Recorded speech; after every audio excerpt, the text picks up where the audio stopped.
everyone, how are you? So, as I understand, NEET UG 2023 is basically on 7th May and काफ़ी कम दिन बचे हैं. I'm sure you guys are very very tensed. तो मैं ये बताना चाहती हूँ कि लास्ट के कुछ दिनों में मैंने क्या किया था and if you are panicking, if you are feeling a bit anxious, here's what you can do.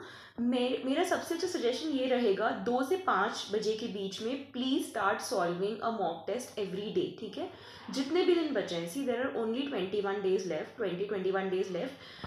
अगले 20 दिन में एटलीस्ट 15 मॉक टेस्ट पक्का लिखना. एंड अगर आपने कोई टेस्ट सीरीज ज्वाइन कर रखी है वो ज्वाइन कर लो. If you can afford, try to take a test series. Papers निकाल लो कहीं से पुराने. द आइडिया इज 2 से 5 के बीच में if you give the test, your body and mind will basically get accustomed to the fact कि 2 से 5 के बीच में हमें क्वेश्चन सॉल्व करने हैं. आपकी स्पीड बेटर होगी, आपका कॉन्फिडेंस बेटर होगा. And when on 7th you go and give the exam, it won't feel something new. It will actually feel like कि हाँ ठीक है, हम सेम चीज़ कर रहे हैं बट कोई और जगह पे करें. ये बहुत बहुत बहुत इंपॉर्टेंट है, क्योंकि it's not just about the number of questions you are solving, the kind of questions you are solving. It's also about the anxiety, nervousness which actually changes the game. देखो, questions तो एकदम average to above average के बीच में आते हैं and there are 5 to 6 question which actually make और break the game. ठीक है, फॉर एवरी पर्सन.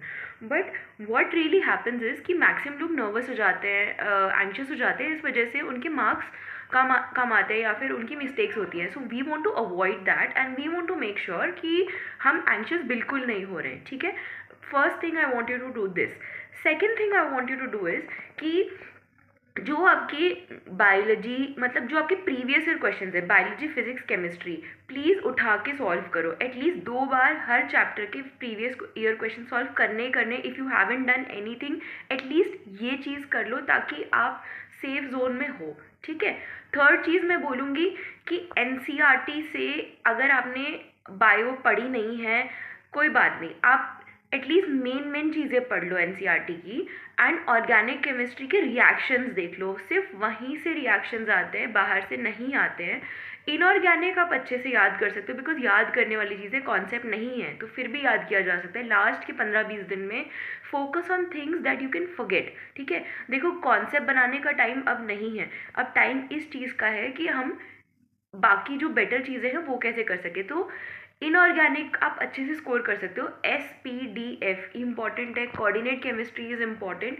ये चैप्टर्स प्लीज़ आप एक बार पढ़ लो, उनके पॉइंट्स देख लो, प्रीवियस ईयर क्वेश्चन सॉल्व कर लो. You will be able to do this. Trends जो है इम्पॉर्टेंट, जो प्रॉपर्टीज़ हैं मेटल्स की, बर्न, फ्लेमिंग, रिएक्शंस जो हैं वो इम्पॉर्टेंट है. Please make sure you do that. If you do 3-4 things, you will score better than you have been scoring. And please mock test though, that is very important. In the next video I'll actually talk about कि mock test का जो result है उसको analyse कैसे करना है, because unless you do that there is no point of writing a test. ठीक है, please make sure you are doing this. Bye, all the best.